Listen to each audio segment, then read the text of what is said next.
你哋喺邊度揾到我哋公司㗎？我哋喺 Facebook 嗰度見到有啲嘅片啦，即係好似而家咁樣有啲業主嘅片，就睇到有啲分享就係話啊好好喎，又或者係好放心去做。咁我哋當初揾嘅時候都驚會有一啲唔識嘅公司會有爛尾啦。咁最後報出嚟大概5間報價咁樣啦。咁我哋 compare 咗之後就覺得呢一間相對上佢就合理啲同埋入面可能講嘅設計啊，裏面我哋想做嘅嘢佢都可以做到咁樣。最後選擇我哋公司嘅原因係乜嘢啊？首先就係價錢上啦，係我哋嘅目標嘅價錢啦。而喺我哋需要調整嘅時候，你都會幫我哋調整。咁我覺得呢個位都係好好啦。咁所以喺價錢上面 OK 啦。咁第二就係喺我哋上去同你實質去傾嘅時候，即係可能睇呢個地方度尺啊，做唔同嘅時候，我哋問嘅問題你都會答得好好。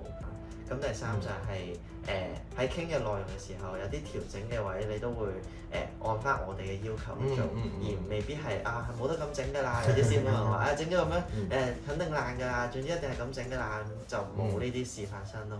反而你會諗多少少一啲唔同嘅方法去幫我哋咁樣。咦，同我哋個設計師溝通舒唔舒服啊？佢了唔了解到你嗰個諗法啊？咁佢都會幫我哋一齊商量下究竟點樣做係，即係可能我有啲咁嘅諗法咁樣啦，咁但係可能佢都有佢嘅諗法嘅喎，咁可能就會有佢俾多幾個選擇俾我，咁又講邊啲係又好又唔好咁樣，跟住就俾我再揀咁樣咯。咁我哋嗰個跟進個過程，又令到你哋放唔放心、滿唔滿意咧？我覺得幾好啊，因為我第一次去接觸呢一種叫做跟進個裝修啦。咁每一次喺個 group 裏面都會有一啲完成咗嘅部分就會拍片啊，都會講翻邊啲位又做咗啲咩啊咁樣。我覺得呢樣嘢係叫做俾我哋有個安心咯，即係特別上係我哋未必成日都可以上到嚟嘅時候，我哋都可以睇到嘅情況啦。咁而我哋上到嚟睇到嘅情況，其實同條片係相對，咁就覺得係合理啦，同埋會覺得之後都唔使話太過緊張咁。咁而家嗰個成品出咗嚟啦，嗰個效果同你心目中會唔會好類似咧？都會啊，因為我哋都係希望係有啲無印風啊咁樣嘅感覺。咁而當初我哋可能木質上面嘅顏色，我哋都係睇色板嘅時候，未必係好大嘅概念。咁我哋都有擔心嘅，但係都最後出咗嚟，我覺得都係好適合，即係好啱就係嗰隻色咯。咁所以我覺得喺設計上面啊，所有地方都係非常好。有冇啲值得稱讚嘅地方啊？我覺得係基本上我哋講好多嘅要求或者細則嘅位，我哋講完俾你知，你都會即刻有 reaction 同我哋講翻我哋會點樣跟進啊，或者係點樣做咯。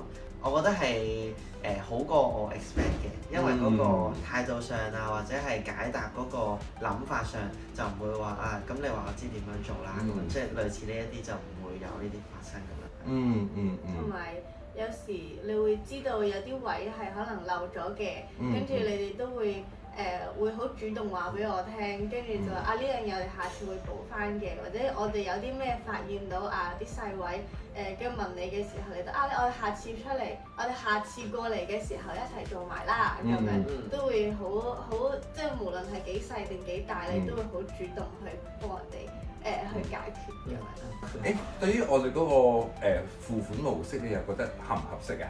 我覺得係幾特別嘅，因為我頭先有講到就係話我攞咗唔同嘅報價啦，多數嘅報價都會叫我俾5成或者6成嘅訂嘅。咁而喺呢一個情況下，我都覺得點解我會揀呢一間公司，都係因為佢分嘅期數會好明確，而且唔使一次過俾咁多錢完成一個工程嘅一個階段，我就俾嗰個階段嘅錢，亦都會有得收咗貨先俾錢。我覺得呢樣嘢都係叫做好安心咯，即係俾個客戶上面就唔會覺得每一次抌翻之後錢出嚟，我就會好驚，究竟整得好唔好？唔好又點算咧？又會唔會突然間要加錢咧？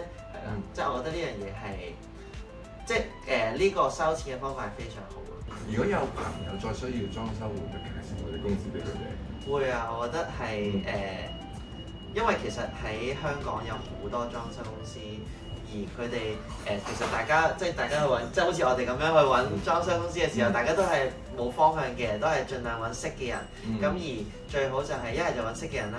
但係又揾識嘅人就驚尷尬啦，即係如果整得唔好。但係揾做過即係曾經有朋友啱啱裝修完，我哋呢個方向都係好嘅。咁我覺得我會希望我係成為其中一個可以介紹嘅人啦。咁而其他人就會問我哋裝修成點，或者佢嚟到我屋企睇完之後覺得 OK，咁佢咪可以繼續用呢個公司啦。